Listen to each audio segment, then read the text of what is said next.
Tranquille, jam. Ouais, moi. Ah, bah, il va y aller. C'est là, on développe les vides, mon frère.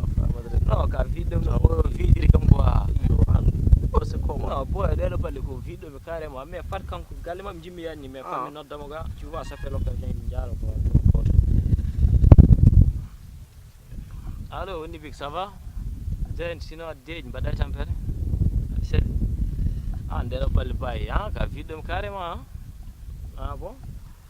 Nice. Pour l'instant, tu as une joint. Ok, Galema Gonda. Mais je dis d'argent joint. Ok, pas voilà. Ok, ça veut dire Yande Hauri Boubarni. Minna Nangara joint, Inch'Allah. Ok. Ok, on y va. Yo, on y va pas voilà. Tu vois? Yo, Ari Mejaron. Ah non, mais c'est pas compliqué. Non. Yo, min, moula ni pao. Hande yo mi nara tan har tampino ware ma. Ala mi nga woni ko mi hayri. Non, wadde yo daro damar galle. Concentré da damar galle mi nara. Ma jan pawono way. Non, accu. Wala ko min nara ana susana daro bo. Wala problème mo dam damar galle.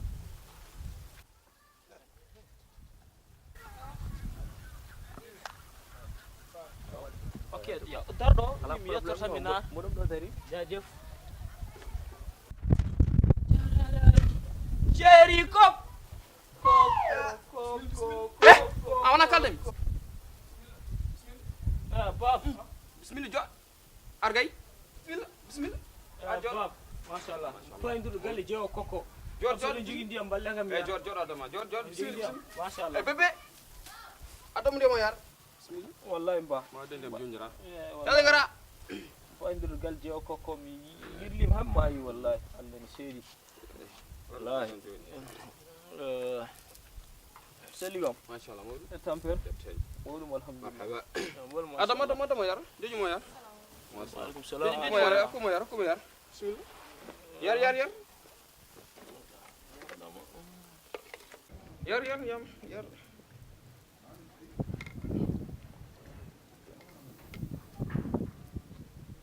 Bait. Baba njara wallahi dum diri baba. Bait wala kaldem. Bait. Diri baba. Bait say bini tan baro. Bait ndem na magas. Am dum diri. Jar. Bam dum diri. Nak.